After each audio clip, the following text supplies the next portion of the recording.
ইয়াতাসাআলুন। সকাল থেকে সন্ধ্যা পর্যন্ত ওই ছেলে পড়ে, নিজে নিজে পড়ে, গ্রুপ করে পড়ে, একজনে পড়ে সবাই পড়ে, একজনে বলে সবাই পড়ে, সকাল থেকে সন্ধ্যা পর্যন্ত এই নাজরার মধ্যে একটা পাড়া পড়ে। কতবার পড়ে সে নিজেও জানে না যে উস্তাদ পড়ায়, ওই উস্তাদও জানে না, ঠিক কি না? এরপরে যখন সে হাফেজ হইতে যায়, হেফজ যখন শুরু করে, হেফজ শুরু করার সময় হেফজ শুরু করে, আমরা কোরআন যারা মুখস্থ করেছি আমরা দেখি, আমরা জানি কোরআন মুখস্থ যারা আলেম হইতেছে, হ্যাঁ অনেক সমস্যা অনেক অসুবিধা আছে, সেই সাহাবাদের জমানার মতো সেই ঈমান নাই, কিন্তু তারপরেও আজকের পৃথিবীতে আমরা দেখতে পাচ্ছি, আজকের পৃথিবীতে যারা ঈমানের লাইনে সারা পৃথিবীর জন্য যারা আদর্শ হচ্ছে, সারা পৃথিবীকে যারা ঈমানী শক্তি দ্বারা নিয়ন্ত্রণ করতেছে, তারা এই মাদ্রাসা থেকে বের হওয়াই ছাত্ররা, ঠিক কি না? আপনারা দেখতেছেন ইনশাআল্লাহ সেই পরিবেশ আমাদের দেশেও আসতেছে। আপনারা দেখতেছেন আজকে সারা পৃথিবীর সব কাফেররা, সব কুফরি শক্তিগুলো ভয় পাইতেছে কিছু মোল্লাদেরকে, কিছু পাগড়িওয়ালা লোকদেরকে, পাগড়ি মাথায় দিয়ে যারা জুব্বা পরে, তারা এরকম ইসলামী এবং দ্বীনি পোশাক পরিধান করে তারা রাষ্ট্র পরিচালনা করতেছে। সারা পৃথিবী বুঝে ফেলছে পৃথিবী কোনো শক্তি নাই তাদের মোকাবেলায় দাঁড়ানোর, তাদেরকে শেষ করার। আজকে পাগড়ি মাথায় লাগিয়ে তারা রাষ্ট্র পরিচালনা করতেছে, ঠিক কি না? এরা মাদ্রাসার ছাত্র। আফগানিস্তানের তালেবানদের মন্ত্রী পরিষদের মধ্যে, ক্যাবিনেটের মধ্যে 17 জন মন্ত্রী আছেন যারা মূল থেকে একদম শুরু থেকে আছেন। এই 17 জন মন্ত্রীর সবাই হলেন হাফেজে কোরআন। সুবহানাল্লাহ।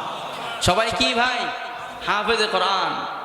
আপনার আর আমার সন্তানকে আমরা যে মাদ্রাসায় পড়াবো, অনেকের টেনশন থাকে, অনেকের পেরেশানি থাকে, মাদ্রাসায় পড়ে খাবে কি, মাদ্রাসায় পড়ে চলবে কিভাবে, এগুলো আগে এক সময় মানুষ খুব বলতো, এখন এই সকল কথা কম শোনা যায়।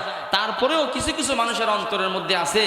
আমি বলে দিলাম, মাদ্রাসায় যে পড়ে তাদের খানা নিয়ে টেনশন করার দরকার নাই। আমি অত বড় হুজুর হই নাই, অত বড় আলেম হই নাই, কিন্তু আপনাদেরকে বলি আল্লাহ তাআলা এই কোরআনের সাথে লেগে থাকার কারণে, কোরআন এবং দ্বীনের সাথে, এই শিক্ষার সাথে লেগে থাকার কারণে এখন খানার টেনশন না, বরং খানা থেকে বাঁচার জন্য টেনশন, ঠিক কি না? এত পেরেশানি, খানার আয়োজন এত বেশি যে এগুলো গতকাল এক প্রোগ্রামে, এর আগের দিন এক প্রোগ্রামে কত খাওয়া যায়। 17 আইটেমের মাছ সামনে পরিবেশন করেছে, এটাতে খান এটাতে খান, বলেন 17 আইটেমের মাছ খাওয়া যায়? তাহলে কি খানার অভাবে টেনশন না খানার বিষয়ে টেনশন? এটা তো দুনিয়ার কথা বললাম, কিন্তু কিয়ামতের ময়দানে, আখিরাতে, আল্লাহু আকবার, এই কোরআনের ইলমদারি হাফেজে কোরআন, হামেলে কোরআন, কিয়ামতের ময়দানটা আল্লাহ রেখে দিয়েছেন তাদের জন্য। সুবহানাল্লাহ। ইউকালু লিসাহিবিল কোরআন ইয়াউমাল কিয়ামাহ। হাফেজে কোরআন এই মাদ্রাসাগুলোতে পড়ে কোরআনের হাফেজ হয়। হাফেজ কোরআনের মূল্য কি হবে? আল্লাহ রাসূল সাল্লাল্লাহু আলাইহি ওয়াসাল্লাম বললেন, ইউকালু লিহামিলি সাহিবিল কোরআন ইয়াউমাল কিয়ামাহ। কিয়ামতের ময়দানে আল্লাহ রাব্বুল আলামিন হাফেজে কোরআনকে বলবেন, ইকরা ওয়ারতাকি। ও হাফেজে কোরআন, তুমি কোরআন তেলাওয়াত করো, তুমি কোরআনের আয়াত পড়ো। ওয়ারতাকি, এক আয়াত তেলাওয়াত করো, এক তলা বিল্ডিং উপরে ওঠো। আরেক আয়াত তেলাওয়াত করো, আরেক তলা উপরে ওঠো। আরেক আয়াত তেলাওয়াত করো, আরেক আয়াত আরেক তলা উপরে ওঠো। ফাইন্না মানজিলাকা ইনদা আখিরি আয়াতিন তাকরাউহা। এরকম এক আয়াত পড়ো, এক তলা উপরে ওঠো, এক আয়াত পড়ো, এক তলা উপরে ওঠো। উঠতে থাকো, উঠতে থাকো, উঠতে উঠতে কোথায় গিয়ে তোমার বিল্ডিং এর তালা শেষ হবে? আল্লাহ রাসূল বললেন, যেখানে গিয়ে কোরআনের আয়াত শেষ হবে সেখানে গিয়ে তোমার বিল্ডিং এর তালা শেষ হবে। কোরআনুল কারীমের মধ্যে আয়াত সংখ্যা হলো ৬,২৩৬টা আয়াত। প্রসিদ্ধ কথা হলো ৬,৬৬৬ আয়াত। এটা হলো প্রসিদ্ধ মত, কিন্তু বিশুদ্ধ এবং শক্তিশালী মত হলো ৬,২৩৬। খুচরা সংখ্যাটা বাদ দিলাম, ৬,০০০ তো নিশ্চিত। কি বলেন? ৬,০০০ নিশ্চিত। কিয়ামতের ময়দানে একজন হাফেজ কোরআনকে, একজন কোরআনের হাফেজকে আল্লাহ রাব্বুল আলামিন জান্নাতে যাওয়ার আগেই একটা বিল্ডিং এর মালিকানা তার হাতে তুলে দিবেন, মালিকানার একটা পেপার তার হাতে তুলে দিবেন। এই বিল্ডিংটার ওজন, এই বিল্ডিংটার কত বড় বিল্ডিংটার তালা হলো 6000 তালার চাইতে বেশি। আপনি আপনার সন্তানকে কোরআনের হাফেজ বানালেন, কোরআনের হাফেজ বানালেন মানে তাকে 6000 তালা বিল্ডিং এর মালিক বানায় দিলেন। সুবহানাল্লাহ। আপনার সন্তানকে বিসিএস ক্যাডার বানালেন, আপনার সন্তানকে বড় ডাক্তার বানালেন, বড় ইঞ্জিনিয়ার বানালেন, বড় জজ বানালেন, ব্যারিস্টার বানালেন, আইনজীবী বানালেন, অনেক বড় কিছু বানালেন। কিন্তু যত বড় ডাক্তার হোক তার ব্যাপারে কোনো হাদিসে আসছে যে তাকে 6000 তালা বিল্ডিং আল্লাহ দান করবেন? আসছে? তাহলে আপনি আপনার সন্তানকে কোরআনের হাফেজ বানাইছেন মানে এত বড় সম্পত্তির মালিক বানিয়েছেন। সারা পৃথিবী বিক্রি করলে, কোটি কোটি বার বিক্রি করলে ওই সম্পদের বরাবর হবে না। এই 6000 তালা বিল্ডিং আল্লাহ রাব্বুল আলামিন হাফেজে কোরআনকে দান করবেন। 6000 তালা বিল্ডিং কি দিয়ে বানানো? দুনিয়াতে ভবনগুলো তৈরি করা হয়, ভবন বানানো হয়, ভবনের মধ্যে ইট ব্যবহার হয়। ইটগুলো আপনাদের এলাকায় আছে, কাঁচা মাটি পোড়া দিয়ে ইট তৈরি করা হয়। আল্লাহ তাআলা হাফেজে কোরআনকে 6000 তালা বিল্ডিং দান করবেন। ওই বিল্ডিং ইট দিয়ে তৈরি হবে, কিন্তু দুনিয়ার কোনো ইট নয়। সাহাবায়ে কেরাম জিজ্ঞাসা করলেন, ইয়া রাসূলুল্লাহ, ইয়া হাবিবাল্লাহ, নাব্বিনা আন দুরিল জান্নাহ। ও নবী, আপনি আমাদেরকে জান্নাতের ভবনের সংবাদ দেন, জান্নাতের বিল্ডিং এর সংবাদ দেন। জান্নাতের বিল্ডিং কি দিয়ে তৈরি, কিভাবে বানানো? আল্লাহ রাসূল সাল্লাল্লাহু আলাইহি ওয়াসাল্লাম জবাব দিলেন, লাবিনাতুম মিন যাহাবিন ওয়া লাবিনাতুম মিন ফিদ্দা। আমি মেরাজের রাত্রিতে জান্নাত ভ্রমণ করে দেখে এসেছি, জান্নাতের বিল্ডিং আল্লাহ বানিয়েছেন। একটা ইট হলো স্বর্ণের, একটা ইট হলো রূপা। একটা ইটকে আরেকটা ইটের সাথে জোড়া দেওয়ার জন্য মশলা বানানো হয়, মশলা তৈরি করা হয়। মশলার মধ্যে সিমেন্ট থাকে, বালু থাকে, পানি দিয়ে গুলিয়ে মশলা তৈরি করা হয় ইটকে জোড়া দেওয়ার জন্য। আল্লাহ রাসূল সাল্লাল্লাহু আলাইহি ওয়াসাল্লাম বললেন, জান্নাতের স্বর্ণের ইট একটাকে আরেকটার সাথে জোড়া দেওয়ার জন্য আল্লাহ যেই মশলা বানিয়েছেন, ওই মশলাটা মেশকো আম্বর দিয়ে তৈরি করেছেন। আল্লাহু আকবার। এই জিনিস আপনি আপনার সন্তানকে কোরআনের হাফেজ বানাইলেন মানে তাকে আপনি এত বড় দামি সম্পদ দান করলেন। যদি না বানায়া থাকেন, আপনি তার উপকার করছেন না ক্ষতি করছেন? ক্ষতি করেছেন। আপনি শুধু তার ক্ষতি করেন নাই, হাফেজে কোরআনকে শুধু ঠকান নাই, আপনার সন্তানকে মাদ্রাসায় পড়ান নাই, আপনার সন্তানকে কোরআন শিক্ষা দেন নাই, শুধু সন্তানের ক্ষতি করেন নাই, সন্তানের তো অনেক বড় ক্ষতি করেছেন, সাথে সাথে আপনি নিজেরও ক্ষতি করেছেন। নিজের ক্ষতি কিভাবে করলেন? তিরমিজি শরীফের মধ্যে হাদিস এসেছে, আল্লাহ রাসূল সাল্লাল্লাহু আলাইহি ওয়াসাল্লাম বললেন, মান তাআল্লামাল কুরআন ওয়া আমিলা বিমা ফীহি। কেউ যদি কোরআন শিখে, কোরআনের শিক্ষা অর্জন করার পরে কোরআনের মধ্যে যা আছে ওই অনুযায়ী যদি আমল করে, উলবিসা ওয়ালিদাহু তাজাই ইয়াউমাল কিয়ামা। কিয়ামতের ময়দানে আল্লাহ রাব্বুল আলামিন তার মা বাবাকে, হাফেজে কোরআনের মা বাবাকে একটা মুকুট পরিধান করাবেন, একটা স্বর্ণের মুকুট পরিধান করাবেন। আল্লাহ রাসূল বললেন, দাউহু আহসানু মিন দাউইশ শামসি লাউ কানাত ফি বুয়ুতিকুম। আল্লাহ রাসূল বললেন, সূর্যের আলো তোমরা দেখেছ, সূর্য জমিন থেকে 15 কোটি কিলোমিটার উপরে উদিত হয়। কয় কোটি কিলোমিটার? 15 কোটি কিলোমিটার উপরে সূর্য উদিত হয়। সূর্যটা যখন সকালবেলা ওঠে, সারা পৃথিবীর সব অন্ধকার দূর হয়ে যায়। আল্লাহর রাসূল বললেন, ওই সূর্য যদি তোমাদের ঘরে উদিত হতো, কি পরিমাণ আলো হতো, কি পরিমাণ আলো হতো। আল্লাহ রাসূল বললেন, তোমাদের ঘরের মধ্যে যদি সূর্যটা উঠতো, সূর্যের যতটুকু আলো হতো, আল্লাহ তাআলা হাফেজে কোরআনের মা বাবাকে যে মুকুট দান করবেন, ওই মুকুটের আলো এর চাইতে বেশি হবে। আপনি আপনার ছেলেকে কোরআন শিখান নাই, কোরআনের হাফেজ বানান নাই, কোরআনের শিক্ষা দেন নাই। এক নম্বরে সন্তানের ক্ষতি করলেন। কার ক্ষতি করলেন? সন্তানের ক্ষতি করলেন। 2 নম্বরে নিজের ক্ষতি করলেন। আপনার জন্য স্বর্ণের মুকুট গ্রহণ করার মতো সুযোগ ছিল। মাত্র কয়েকদিন আগে আমার এক মাদ্রাসায় 8 জন ছেলে কোরআনের হাফেজ হয়েছে। 8 জন ছেলে কোরআনের হাফেজ, তাদের মাথায় আমি সহ পাগড়ি লাগিয়ে দিয়েছি। 8 জন ছেলের মধ্যে 2টা ছেলে এমন তাদের বাবা দুনিয়াতে নাই। ঘটনা হইল, আমরা একটা ছেলে এমন যেদিন তার মাথায় পাগড়ি দিয়েছি ঠিক এই দিন 1 বছর আগে তার বাবা দুনিয়া থেকে চলে গেছে। দুনিয়া থেকে তার বাবা চলে গেছে। আজকে ছেলে হাফেজ কোরআন হয়ে গেল। কোরআনুল কারীমের মধ্যে 6236টা আয়াত আছে। কোরআনুল কারীমের মধ্যে ৭৭৩39টা শব্দ আছে। কয়টা শব্দ? ৭৭৩39টা শব্দ। কোরআনুল কারীমের মধ্যে ৩,২০,০১৫টা অক্ষর আছে। কয়টা অক্ষর? ৩,২০,০১৫টা অক্ষর আছে। আমার ভাইরা একটু চিন্তা করে দেখেন, আপনার ছেলে যখন হেফজখানায় ভর্তি হয়, একজন হেফজখানায় ভর্তি হওয়ার আগে তার নাজেরা পড়তে হয়, নাজেরা পড়ার আগে তার আমপাড়া পড়তে হয়, আমপাড়া শুরু করার আগে তার হরফগুলো পড়তে হয়। একটা ছেলে 29টা আরবি অক্ষর, এই 29টা আরবি অক্ষর মস্ক করতে করতে 6 মাস পর্যন্ত পার হয়ে যায়। এই 6 মাস পর্যন্ত একটা অক্ষরের মাখরাজ শেখানো হয়, সিফাত শেখানো হয়, তাজবিদ শেখানো হয়। এই যে আমপাড়ার আগে সে বোর্ডের মধ্যে শিখে, ওখান থেকে শুরু করে একটা অক্ষরকে যে কয়বার পরে সে নিজেও জানে না। সকাল থেকে সন্ধ্যা পর্যন্ত আলিফ আলিফ আলিফ বা বা পড়তে থাকে। একটা ছেলে আমপাড়া শুরু করার আগে 29টা অক্ষর কত হাজার বার পড়লো ওই ছেলে নিজেও জানে না।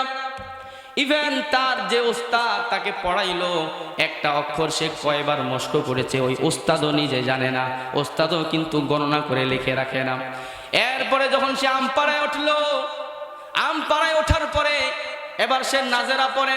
নাজেরা চালু করার জন্য বারবার সে পড়তে থাকে আম্মা ইয়াতাসাআলুন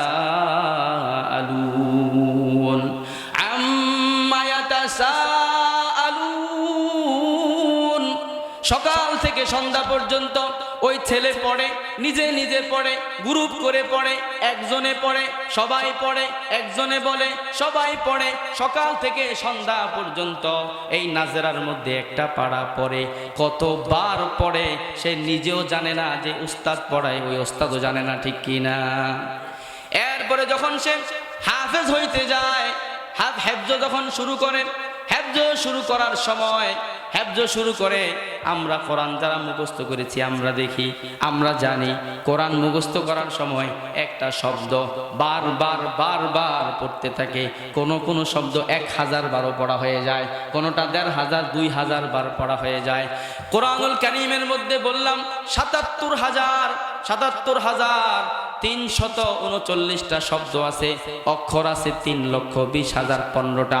এই 3,20,015টা অক্ষরকে কত শত শত কোটি বার পড়েছে এটা ওই হাফেজে কোরআন নিজেও জানে না, ঠিক কি না? কিন্তু জানেন কে? হিসাব রাখার সুযোগ নাই। আল্লাহু আকবার। হেফজখানায় সকাল ভোর 4টা থেকে শুরু হয়ে যায়। সারা দুনিয়ার মানুষ ঘুমায়, দেশের সব মানুষ ঘুমায়, কিন্তু হাফেজ সাহেব ওই ছোট্ট ছোট্ট কোরআনের পাখিরা ঘুম থেকে জাগ্রত হয়ে যায়। শীতের কনকনে ঠান্ডা।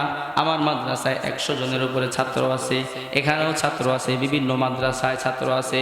সারা বাংলাদেশের সব হেফজখানার রুটিন একরকম, সিস্টেম একরকম। সারা দুনিয়া যখন ঘুমায় ওই সময় আল্লাহ রব্বুল আলামিন বারবার ডাকতে থাকেন জমিনবাসীর দিকে। আল্লাহ রব্বুল আলামিন রহমতের নজর দিয়ে বারবার ডাকে, আলা মিন মুস্তাগফিরিন ফাগফির আলা, আলা মিন মুস্তারহামিন ফাআরহামা। আছো তোমাদের মধ্যে কেউ যে আমি আল্লাহর কাছে গুনার জন্য ক্ষমা চাইবা, আমি আল্লাহ ক্ষমা করে দেব। রিজিক চাইবা, আমি আল্লাহ রিজিক দেব। দয়া চাইবা, আমি আল্লাহ দয়া দান করব। কিন্তু সারা দুনিয়া ঘুমায়, ঠিক কিনা? সারা দুনিয়া কি? আমাদের রাত শুরু হয় 12টার পর থেকে, কি বলেন? আধুনিক যুগে রাত শুরু হয় 12টার পর থেকে, আর দিন শুরু হয় সকাল 9টা 10টা থেকে, ঠিক কিনা? কিন্তু হাফেজ কোরআনদের দিন শুরু হয়ে যায় যে সময় আল্লাহ রব্বুল আলামিন প্রথম আসমানে এসে দুনিয়াবাসীকে ডাকে। সারা পৃথিবী ঘুমায়, কিন্তু বেগুনাহ মাসুম বাচ্চারা আল্লাহর কোরআনটা খুলে আল্লাহর রহমতের ভাগ নেওয়ার জন্য বসে যায়। আল্লাহ জমিনের দিকে তাকায়া দেখে আমাদের মুরব্বীরা বলতেন, ও আমার ভাইয়েরা, বাংলাদেশের মধ্যে যেই পরিমাণ অশ্লীলতা, যেই পরিমাণ বেহায়াপনা, যেই পরিমাণ অন্যায় অপরাধ অশ্লীলতা হচ্ছে, বাংলাদেশের উপরে বড় ধরনের আযাব আসার কথা ছিল, বড় ধরনের ভূমিকম্প, প্রাকৃতিক দুর্যোগ আসার কথা ছিল। কিন্তু বাংলাদেশ এত দুর্বল একটা দেশ, এই দেশে যদি একটা ভূমিকম্প হয়ে যায়, আমি গত জুমায় বলেছিলাম, যদি একটা বড় মাত্রার ভূমিকম্প হয়, ঢাকা শহরের 2 কোটি মানুষ আর খুঁজে পাওয়া যাবে না, ঠিক কিনা?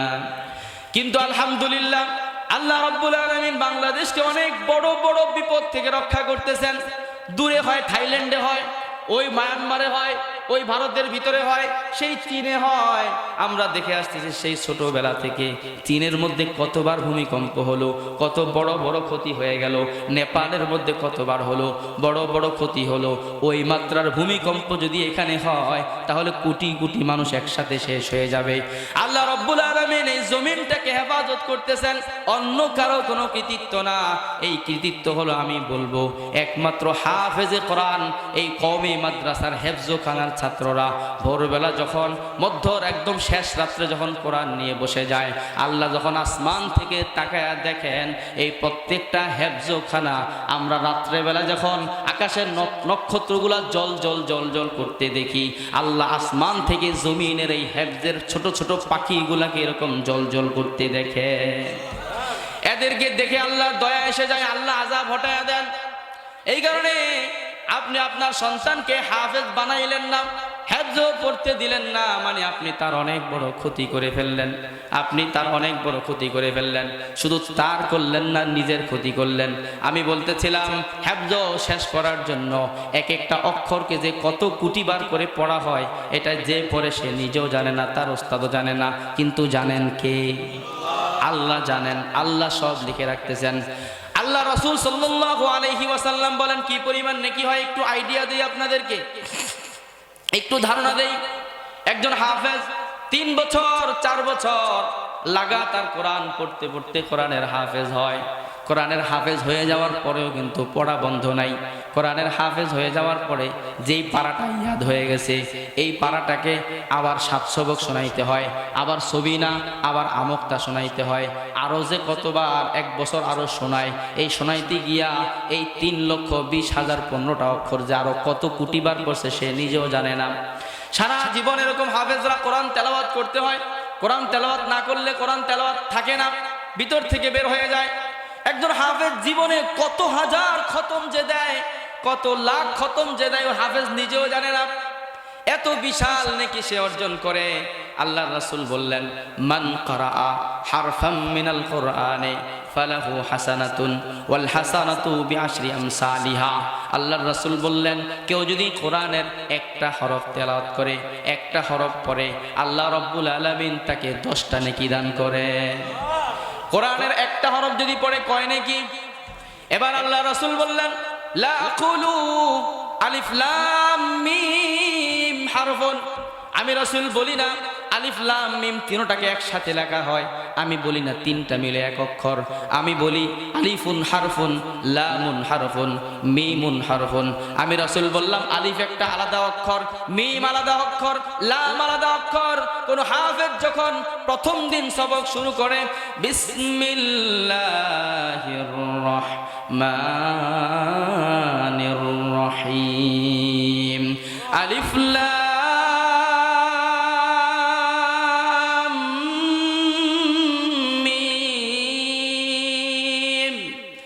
যালিকাল কিতাবু লা রাইবা ফীহি হুদাল লিল মুত্তাকিন। একজন হাফেজে কোরআন যেদিন বিসমিল্লাহ বলে আলিফ লাম মিম পড়া শুরু করলো, প্রথমবার পড়ার সঙ্গে সঙ্গে তার আমলনামায় আলিফ লাম মিম বলার সঙ্গে সঙ্গে 30টা নেকি যোগ হয়ে গেল। দ্বিতীয়বার আবার পড়ে, আবার 30 নেকি, আবার পড়ে, আবার 30 নেকি, আবার পড়ে, আবার 30 নেকি। এবার আপনারা বলেন, পুরা কোরআনের মধ্যে অক্ষর কয়টা? 3,20,015টা। কয়টা?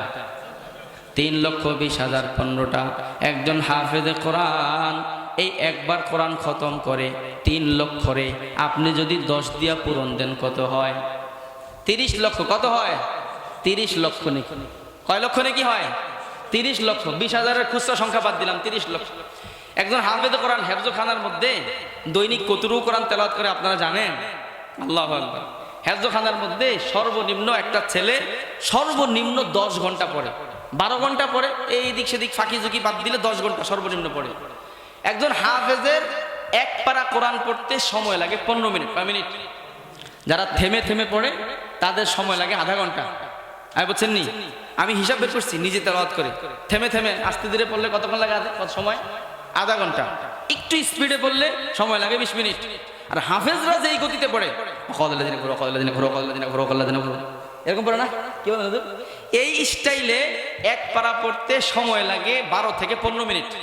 আমি 15 মিনিট ধরলাম। একজন হাফেজে কোরআন 15 মিনিটে যদি এক পারা পড়ে ফেলে, কোরআনের এক পারা পড়ে ফেলে, হয়তো এক পারা সিরিয়ালে পড়ে না, কিন্তু যতবার একটা শব্দ পড়ে এটাকে যদি হিসাব মেলানো হয় এক পারা সমান হয়ে যায়। কি বলেন হুজুর? এক পারা পড়তে তার সময় লাগে 15 মিনিট। তাহলে 1 ঘন্টায় কয় পারা পড়তে পারে? 4 ঘন্টা। 4 পারা। কয় পারা? 1 ঘন্টায় সে 4 পারা পড়ে। একজন হাফেজ কোরআন হেফজখানার মধ্যে দৈনিক সর্বনিম্ন 10 ঘন্টা। কয় ঘন্টা পড়ে? 10 ঘন্টায়। 1 ঘন্টা যদি 4 পারা, 10 ঘন্টায় কয় পারা হইল? 40 পারা। মানে এক খতম শেষ করার পরে আরো 10 পারা সে পড়ে ফেলে। একজন হাফেজ কোরআন দৈনিক হেফজখানার মধ্যে 1.5টা করে কোরআন খতম দেয়। কয়টা খতম দেয়? 1.5 বার কোরআন খতম দেন। এবার হিসাব করেন, এক মাসের মধ্যে দিন হলো 30টা। মাসের মধ্যে দিন হলো 30টা। মাসের হিসাব করলে কথা লম্বা হয়ে যাবে। বছরের হিসাব করেন 365, খুচরা বাদ দিয়া 300 ধরেন। দৈনিক যদি আপনার 1.5টা করে খতম দেয়, তাহলে পুরো বছরে যদি আমরা 300 দিন ধরি, তাহলে 300 দিনে কয়টা খতম হয় একজন হাফেজের? 450। কয়টা? 450 না? আরে বুঝেন আপনারা? 300 দিনে এক খতম করে 300 খতম। আবার অর্ধেক খতম আছে না 450, লাগলে ওইটা বাদ দেন, 300 খতম ধরেন। কয় খতম ধরেন? 300 খতম 1 বছরে। এবার সে যখন 3 বছর লাগায় কোরআন খতম করলো, কোরআন হেফজ শেষ করলো, 3 বছরের মধ্যে আপনি তার খতম দাঁড়ায় কত? 900 খতম। কত? 900 খতম। এই 900 খতম সে কোরআন আপনার পড়লো। এই 900 খতমরে আবার আপনি 3,20,000 দিয়া পূরণ দেন, তাহলে দেখবেন কত শত কোটি বের হয়। যত বের হবে এটাকে আবার 10 দিয়ে পূরণ দেন, তাহলে 1000 কোটিতে গিয়ে পড়বে। আপনার সন্তান হাফেজ হইল, যেদিন সে হেফজ শেষ করলো সেদিন তার আমল নামায় কয়েক বিলিয়ন কয়েক মিলিয়ন নেকি যুক্ত হয়ে গেল। আর আপনি বাবা যেহেতু তাকে হেফজখানায় ভর্তি করেছেন, আপনার সন্তানের আমল নামার সবগুলো নেকি তার আমল নামায় থাকার সাথে সাথে আপনার আমল নামায়ও যোগ হয়ে যায়। সৌভাগ্যবান ওই বাবা, কত বড় কপালের মালিক ওই বাবা, যেই বাবা দুনিয়া থেকে চলে গেছে, ছেলেকে হেফজখানায় ভর্তি করে গেছে। আজকে ছেলে কোরআনের হাফেজ হয়ে মাথায় পাগড়ি নিয়েছে, বাবা কবরের মধ্যে শুয়ে আছে। ছেলে যে লক্ষ লক্ষ খতম করলো, সবগুলো খতমের নেকি বাবার কবরের মধ্যে যাচ্ছে। কামাই কাহাকে বলে? ইনকাম কাহাকে বলে? আরে মাল্টি লেভেল মার্কেটিং আপনারা বোঝেন। মাল্টি লেভেল মার্কেটিং মানে হলো এমন কিছু হাত তৈরি করে দেব, আমি ঘরে বসে থাকবো, আমার লোকেরা কাজ করবে, ওখান থেকে আমার কমিশন আসতে থাকবে। কি বলেন? আহা, ওটা তো আমরা বুঝছি, দুনিয়াটা বুঝছি, কিন্তু এখানে আরে মাল্টি লেভেল মার্কেটিং এখানে আপনার সব কিছু এত বড় পরিমাণে, এটার কোনো কল্পনা করে যায় না।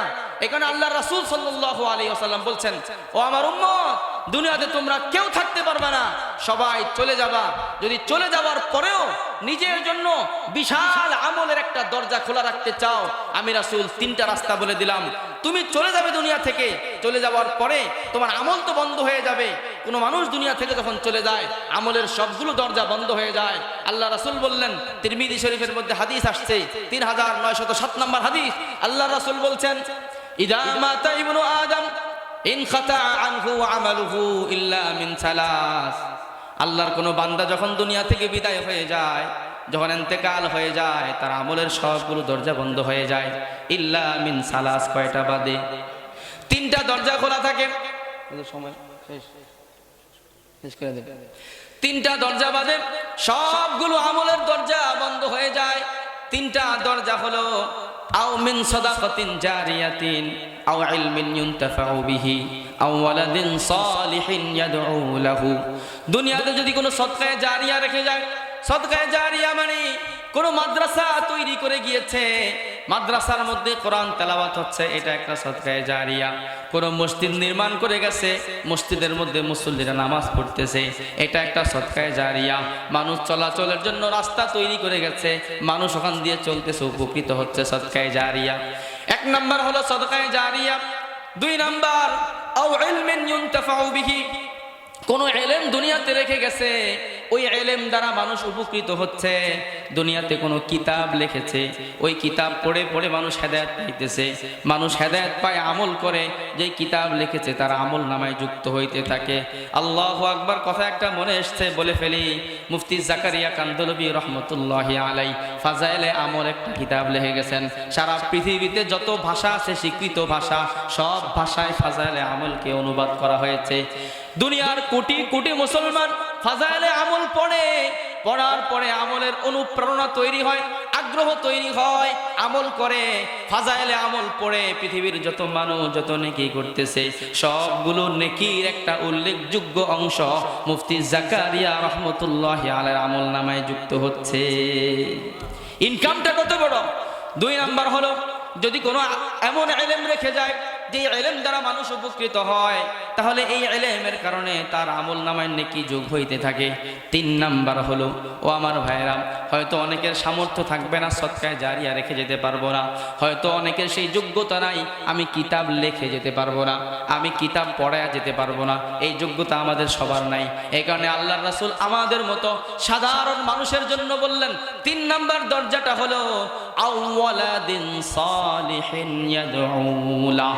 এমন কোন নেক সন্তান যদি দুনিয়াতে, নেক সন্তান যদি রেখে যায়, নেক সন্তান নেক হয়, সন্তান নেককার হয়, কোরআন শিক্ষা দ্বারা না ইংলিশ শিক্ষা দ্বারা? কি শিক্ষা দ্বারা? কোরআনের শিক্ষা দ্বারা। আল্লাহ রাসূল বললেন, সন্তানটাকে যদি কেউ নেক বানায়া যায়, এই নেক সন্তান যতদিন তার জন্য দোয়া করবে, নেক সন্তান যতদিন নেকের আমল করতে থাকবে, সন্তানের সবগুলো নেক আমল বাবার আমল নামায় যুক্ত হতে থাকবে। সন্তানকে নেক বানানোর রাস্তা কি ভাই? তাকে কোরআন শেখানো। কি শেখানো? গত পরশুদিন আমাদের মাদ্রাসার এক উস্তাদের আব্বাজান ইন্তেকাল করছেন, দুনিয়া থেকে বিদায় হয়ে গেছেন। আমরা মাদ্রাসার সব ছাত্র শিক্ষক তারা জানাজায় শরীক হয়েছে খুব আগ্রহের সাথে। ওখানে আমিও কিছু কথা বলার সুযোগ হয়েছিল। চারটা সন্তান তার, চারটা ছেলে, চারোটা ছেলের চারজন হাফেজ। সুবহানাল্লাহ। দুইজন সন্তান হাফেজ শুধু, আর দুইজন সন্তান হাফেজ প্লাস মুফতি মাওলানা হয়েছে। সুবহানাল্লাহ। ওই বাবা জানাজা পড়িয়েছে তার বড় সন্তান, যে এক মসজিদের ইমাম খতিব, হাফেজ মাওলানা মুফতি। সুবহানাল্লাহ।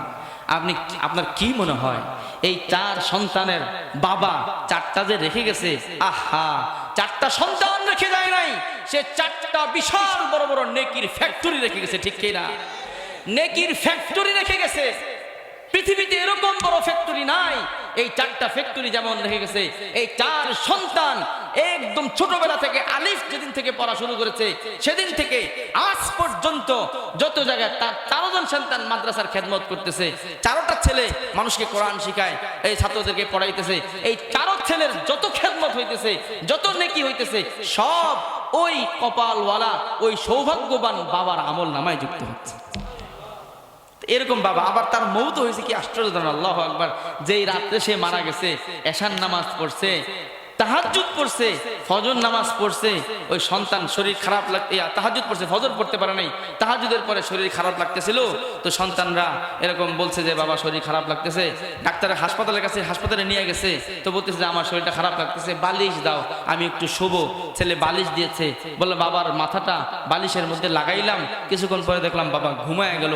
আমরা তো ভাবছি বাবা ঘুমায় গেছে, ডাক্তার আসছে, আয়সা জিজ্ঞাসা করে রুগীর কি অবস্থা, বললাম আব্বা একটু ঘুমাইতেছে। ডাক্তার তার পালস ধরে বললেন, তোমার বাবা তো দুনিয়ার ঘুমায় নাই, তোমার বাবা তো ঘুমায় আল্লাহর কাছে চলে গেছে। কত চমৎকার মৃত্যু হয়েছে, 4টা সন্তান হয়ে গেছে, 4টা নেকির ফ্যাক্টরি হয়ে গেছে। আপনারা সবাই এই ফ্যাক্টরি রাখতে চান কি চান না? চান কি চান না? এর জন্য 1 নম্বর রাস্তা, একমাত্র রাস্তা হলো আমার সন্তানকে কোরআনী শিক্ষার সাথে যুক্ত করা। করবেন তো ইনশাআল্লাহ?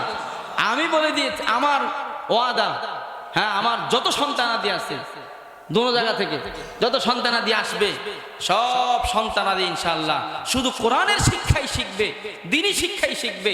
অন্য কোনো শিক্ষা আমি তাদেরকে শিখাবো না। অন্য শিক্ষা কি নিষেধ? নিষেধ না, কিন্তু মূল শিক্ষা থাকবে কোরআন। এটা ঠিক করার পরে অন্য শিক্ষায় গেলে যাও।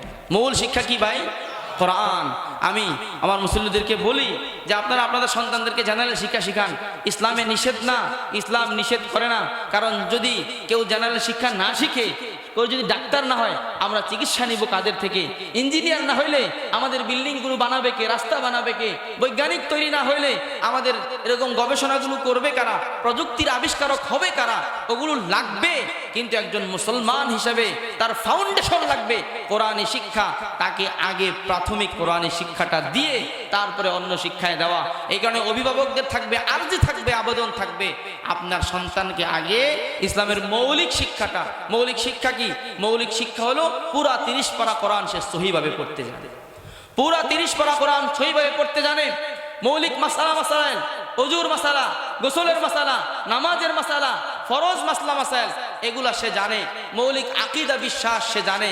দুঃখজনক হলেও সত্য কথা হলো আমাদের দেশে জেনারেল শিক্ষা অর্জন করতে করতে অনেক উপরে পৌঁছে যায়, অনেক কিছু অর্জন করে ফেলে, কয়েকটা ভাষায় পাণ্ডিত্য অর্জন করে সূরা ফাতিহা ঠিক মতো বলতে জানে না। আছে না নাই? কত বড় দুঃখজনক। আপনার সন্তানকে এরকম করেন না।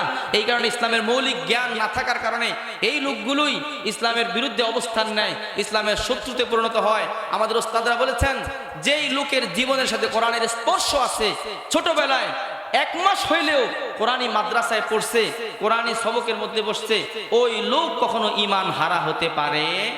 ওই লোক কখনো বেঈমান হতে পারে? আপনারা দেখবেন পুলিশদের মধ্যে অনেক পুলিশ আছে, কি বলেন, অনেক উল্টাপাল্টা সবাই করে, কিন্তু ওই লোক উল্টাপাল্টায় যায় না, ঘুষ খায় না, 5 ওয়াক্ত নামাজও পড়ে, আবার হুজুরদেরকে মহব্বত করে, মূল্যায়ন করে। এমন পুলিশ, এমন র‍্যাব বাহিনীর মধ্যে এরকম সেনাবাহিনী আছে না নাই? আপনি খোঁজ নিয়ে দেখবেন ওই লোকের জীবনের কোনো না কোনো অংশের মধ্যে কোরআনের স্পর্শ আছে। কোরআনের কি আছে?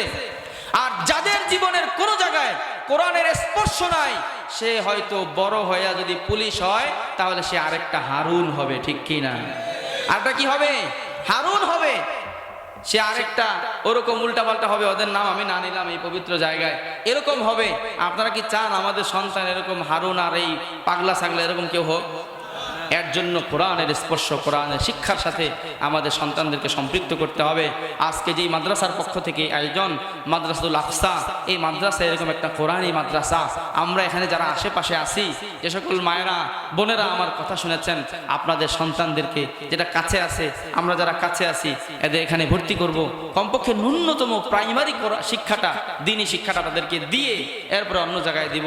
আল্লাহ তাআলা আমাদের সব